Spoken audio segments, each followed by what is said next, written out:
Hi guys, my name is Massima and welcome to my presentation on South Asian representation in Bridgerton. So a little bit about the show.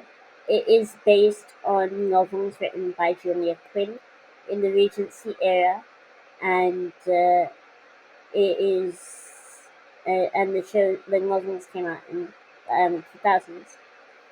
However, the show has really celebrated diversity with a conscious choice. So who are the target audience?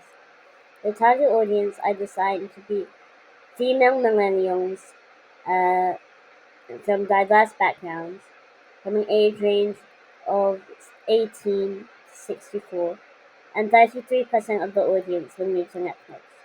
Also, those who watched Bridgerton Season 2 also watched The Crown. It's important to note, according to an article by Vanity Fair, that 82 million households watched the show in the first 28 days after release, and the show was ranked number one on the overall in 83 separate countries. The show Bridgerton has been adapted for Netflix by Shondaland, the production house of Shonda Rhimes. Rhimes is responsible for other shows such as How to Get Away with Murder, Scandal, and Grey's Anatomy. After season 2 of the show, Shondaland was also commissioned to creating the prequel to Bridgerton, Queen Charlotte, which features a black queen. It is important to note that Rhimes herself is a black woman and therefore must feel passionately about the accurate representation of minorities. The idea of turning the films into the dramas was initially proposed by a DC writer who was present in the writing room at the time. And when season 2 began filming, they got historians involved as well as the main lead actresses to give their expert opinion. So Netflix has a YouTube channel in each country, and each channel posts different renditions of the same content. The lead actresses, Simone Ashley and Charity Chan, have been in many short interviews since the release of the second season of the show to discuss representation, which seems to be a USP for the show. Netflix's promotional trailers do not necessarily deal with the characters being South Asian, but the new characters add a richness to the screen. What is important to note that the thumbnail of the official trailer for season 2 also does not feature either of the two female leads, and instead features the character of Penelope Featherington, who is a white woman, but this decision would not be based on race, but based on how prominent of a character. Typically, South Asian characters are represented as being illiterate, shy, meek, submissive, or are treated as doctors and overly smart. However, this has a negative impact on audiences. It's rare to see South Asian female characters in Western films or TV shows, and when they are introduced, they are usually token characters without much of a storyline of their own, and their presence makes the white character look more beautiful or more independent. According to the Nielsen study, the representation of South Asian women in Hollywood is only 0.3%, and they are outnumbered by South Asian male characters on screen 5 to 1. According to the same report, which was entitled Closing the Gap for South Asian Representation on Screen and was written in 2021, it highlights that in 2020 to 2021, South Asian talent accounted for a share of only 2.9% of screen time. However, aside from Bridgerton, we're now seeing more South Asian representation, such as in Miss Marvel or in Never Have I Ever with the Devi Vishwakumar. Prosumer audience structure. In the prosumer audience structure model as devised by Comedy in 2016 argues that audiences are now both the consumers and the producers of the media content they choose to participate with. Such a theory suggests that audience choices are deliberate and thus they dedicate time and potentially resources to become actively involved with the show to the extent that it may form part of their identity. This theory contrasts vastly to earlier theories that dealt with audiences in a very dismissive manner, suggesting that consumption of media by audiences is done in a careless, mindless manner, where choice and participation are not obtainable. When it comes to Bridgerton, audiences are actively choosing to participate in the show through creating posts on Reddit and videos on YouTube, TikTok, and Instagram. So appearance-wise, the Sharma sisters break many stereotypes, as both of the women are of a darker complexion because that's normal for Indian women. And so the casting choices made here are authentic, as both actresses are of a South Asian background. Both Simmer and Ashley, who plays Kate, and Charitra Chandran are from an Indian Tamil background, and that as such their features match the beauty standard found in India. We often see them wearing shawls and dresses in more majestic colors. We see them wearing jhumkas and bangles and wearing their hair in plaits or oiling their hair. So both sisters are highly educated. We see that they know how to read 5 languages, read books, and play the piano.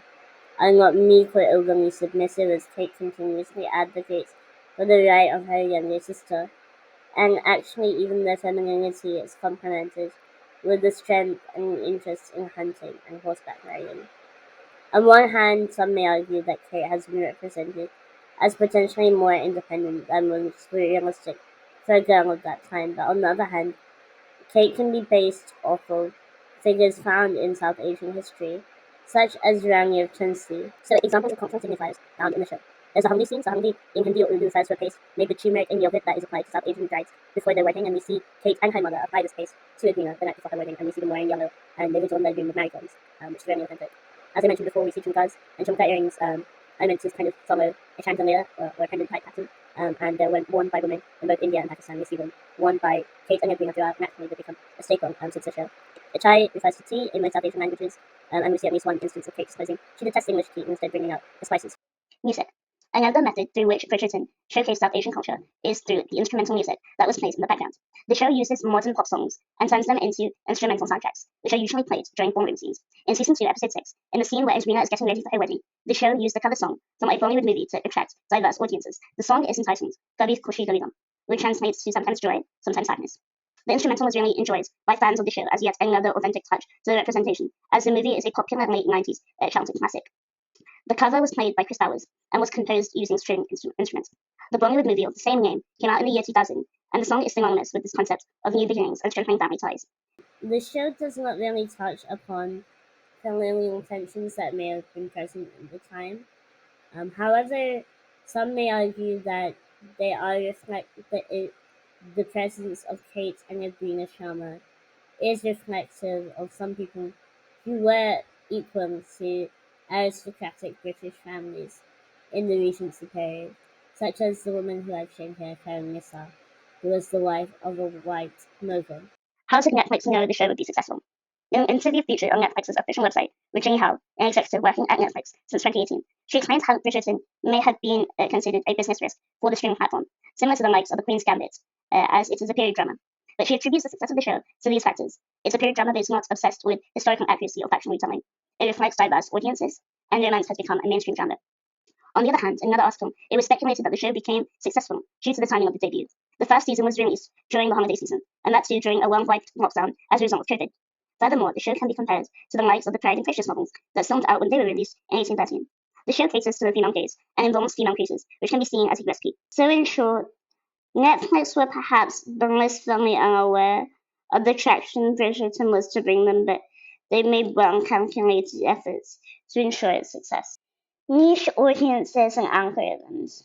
Netflix collects data about their users, such as their watch history, ratings they've given in the past, content liked by other users with the same taste, watching habits such as time of day you use Netflix and how long you watch it for, in one session, your search history, which devices you watch on, whether you pause, skip, or rewatch content. According to the information found above on Netflix's website, they claim that they do not ask for or ever assume a user's age, gender, or ethnicity, and that the algorithm relies solely on the user's habits, preferences, and what's trending at the time. However, research suggests that they have been accused of promoting diverse content to users from that demographic or changing promotional materials multiple times. What threats or obstacles were involved? As the show has gained an overwhelming amount of popularity, there are several potential threats or obstacles that we must take into account. Financial constraints, as this was one of the most expensive original shows Netflix has produced. Historical inaccuracy due to a lack of research.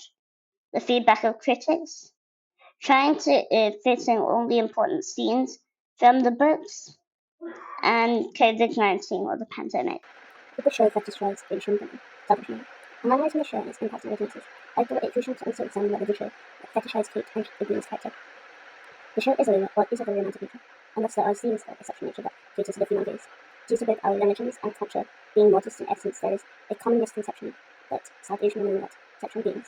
As previously mentioned, Edwin's character can be described as the innocent love interest. Unfortunately, we do not see Edwin in any explicit scenes or even in many romantic situations. Kate, on the other hand, can be described as the exotic love interest. She has scenes in the garden with Anthony of a sexual nature before they are married, uncommon for high-born young women of this time, which some may interpret as fetishization, as she is stripped and almost bare in public. In an article written by the Business Insider, the director of the show said she wanted to empower Kate by putting the character in control of her own pleasure. The director, Denise, said that she considered both Kate's merits and status and race when directing the scenes. For example, in her interview, she highlights that had the couple been seen in the act, the damage to her reputation would have been irreparable as compared to Anthony's, and yet she insists that she wants to be with him. On Reddit, there is currently some debate amongst fans as to whether Kate was a virgin at the time of the scene, and some have suggested that she may have been inexperienced, she was well informed, which dispels some negative stereotypes faced by women of South Asia. Fandom. Fans have since the show began actively engaging with it via social media channels such as Instagram and TikTok for creating reels, acting out the love confession scenes or the dance scene, and even critically appraising the show for its refreshing take on South Asian representation. The cultural signifiers mentioned earlier have now become trends among South Asian women as a way of reclaiming their culture. And events. So as a business venture to attract loyal fans, Netflix has started hosting pop-up events associated with the theme of the show, known as the Bridgerton Ball, where fans can dance and even be crowned the diamond of the season. South Asian fans of the show have even started attending the event in South Asian attire, such as in Sherwani, which is a long embroidered outer coat. The show has influenced how South Asian audiences now perceive and actively participate in their own culture. Some aspects of our culture that were not in trend or hyped up before are now trending, and other businesses have even taken advantage of how mainstream these cultural signifiers have become. So what are some recommendations for improvements to Bridgerton? Accuracy on language through researching, ensuring that the characters are not othered in any way, the inclusion of cultural clothing found in the South Asian subcontinent, and making certain that the shamas do not become token characters in the show.